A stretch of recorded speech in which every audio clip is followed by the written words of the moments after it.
नमस्कार। सनातन में महिलाओं को पर्दे में रखा जाता है तथा उन्हें दोयम दर्जे में रखा जाता है। उनको प्रताड़ित कर उनका शोषण किया जाता है।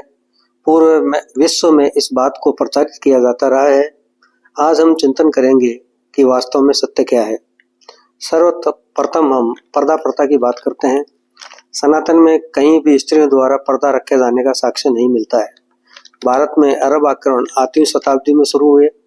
आक्रमणकारियों का मूल उद्देश्य धन संपत्ति लूटना व सुंदर स्त्रियों का हरण करना था। जब अरब आक्रमण लगातार बढ़ते रहे तो स्त्रियों को हरण से बचाने हेतु उनके मुख को ढककर रखने की परंपरा शुरू की गई। यह तात्कालिक परिस्थितियों को समझकर लिया गया निर्णय था। इससे पूर्व पर्दा प्रथा का कहीं भी उल्लेख नहीं मिलता है।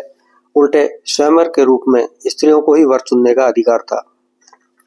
आदि शंकराचार्य जब भारत भ्रमण कर रहे थे तो वे कई विद्वानों को शास्त्रार्थ में हरा चुके थे।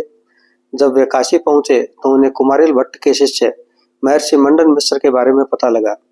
उन्होंने महर्षि मंडन मिश्र को शास्त्रार्थ की चुनौती दी, जिसे महर्षि मंडन मिश्र ने स्वीकार कर लिया। अब समस्या न्यायाधीश की थी, जो दोनों से अधिक पांडित्य रखता हो। एक विद्वान ने कहा कि न्यायाधीश तो है, लेकिन यह आदि शंकराचार्य को स्वीकार नहीं होगा। जब आदि शंकराचार्य को पता चला कि महर्षि मंडन मिश्र की पत्नी भारती महान विदुषी है, तो उन्होंने उन्हें न्यायाधीश के रूप में स्वीकार कर लिया। 42 दिन तक चले विश्व के सबसे बड़े शास्त्रार्थ में महर्षि मंडन मिश्र पराजित हो गए। जब आदि शंकराचार्य ने विदुषी भारती को स्वयं के विजेता होने की घोषणा करने के लिए कहा, तो विदुषी भारती ने कहा कि ये तो पराजित हो गए हैं, परंतु मैं इनकी अर्धांगिनी हूँ, अतः आपने आधे अंक को ही पराजित किया है, अतः अभी आप विजेता नहीं हुए हैं। इसके बाद विदुषी भारती व आदि शंकराचार्य में शास्त्रार्थ शुरू हुआ, जो 21 दिन तक चला।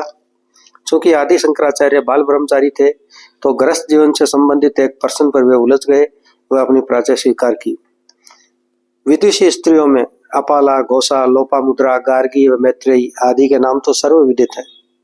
देवी दुर्गा के विभिन्न अवतारों के अलावा रामायण में कैकेयी तथा बाद में रानी लक्ष्मीबाई, रानी चेन्नम्मा, रानी अवंतीबाई, रानी दुर्गावती तथा सावित्रीबाई फुले का भी वर्णन मिलता है।